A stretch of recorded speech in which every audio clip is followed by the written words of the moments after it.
സംസ്ഥാനത്ത് കാലവർഷം സജീവം.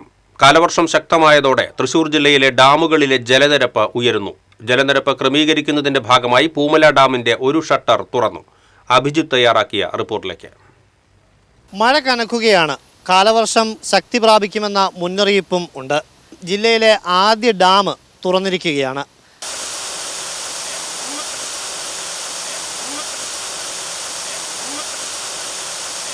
ജലനിരപ്പ് ക്രമാതീതമായി ഉയരുന്ന സാഹചര്യത്തിൽ ഇത് നിയന്ത്രിക്കുന്നതിൻ്റെ ഭാഗമായിട്ടാണ് ഇപ്പോൾ പൂമല ഡാമിൻ്റെ 4 ഷട്ടറുകളിൽ രണ്ടാമത്തെ shutter 1/2 centimetre ഉയർത്തിയിട്ടുള്ളത്.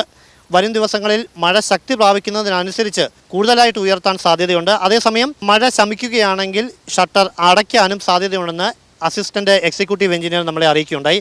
Vadakkanchery MLA Xavier ചിറ്റിലപ്പള്ളിയുടെ സാന്നിധ്യത്തിലാണ് പൂമല ഡാമിൻ്റെ ഷട്ടർ തുറന്നത്. 29 അടി വരേക്ക് നമുക്ക് വെള്ളം പിടിക്കാവുന്നതാണ്. ഇവിടെ ഇപ്പോൾ 28 ആയപ്പോൾ തന്നെ പെട്ടെന്ന് ഒറ്റയടിക്ക് വെള്ളം തുറന്നു വിടാതിരിക്കുന്നതിന് വേണ്ടിയുള്ള ക്രമീകരണത്തിൻ്റെ ഭാഗമായിട്ടാണ് 0.5 ഷട്ടർ ഇപ്പോൾ ഉയർത്തിയിട്ടുള്ളത്.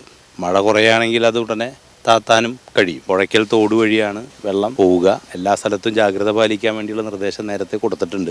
മഴ ശക്തമാകുന്ന സാഹചര്യത്തിൽ ജില്ലയിലെ ഡാമുകളിൽ ആദ്യ ഡാമിൻ്റെ ഷട്ടറാണ് ഇപ്പോൾ തുറന്നിട്ടുള്ളത് എന്ന സവിശേഷതയുമുണ്ട്. കൂടുതൽ ആളുകൾ ഇത് കാണാനും മറ്റുമായി ഇവിടേക്ക് എത്തുന്നുണ്ട്. മഴ കൂടുതൽ ശക്തമാകുന്നൊരു സാഹചര്യമാണ് നിലവിലുള്ളത്. ജില്ലയെ സംബന്ധിച്ച് പീച്ചി, വാഴാനി, ചിമ്മിനി, ഒപ്പം തന്നെ അസുരംകുണ്ട്, പത്താഴക്കുണ്ട് ഡാമുകളാണ് മറ്റ് ഡാമുകളായിട്ടുള്ളത്. ഒപ്പം കേരള ഷോളയാർ ഡാമും. ഇവിടങ്ങളിലെ ജലനിരപ്പ് മഴ ശക്തമാകുന്നതിനനുസരിച്ച് ക്രമാതീതമായി ഉയരുന്നുണ്ടെങ്കിൽ പോലും അതിൻ്റെ പരമാവധി കപ്പാസിറ്റിയിലേക്ക് എത്തിയിട്ടില്ല. നിലവിൽ ജില്ലയിലെ ആദ്യ ഡാമിൻ്റെ ഷട്ടർ തുറന്നത് പൂമലയിലാണ്. ക്യാമറമാൻ ആഷിഖ് വെല്ലൂരിനൊപ്പം അഭിജിത്ത് തലച്ചറ, TCV.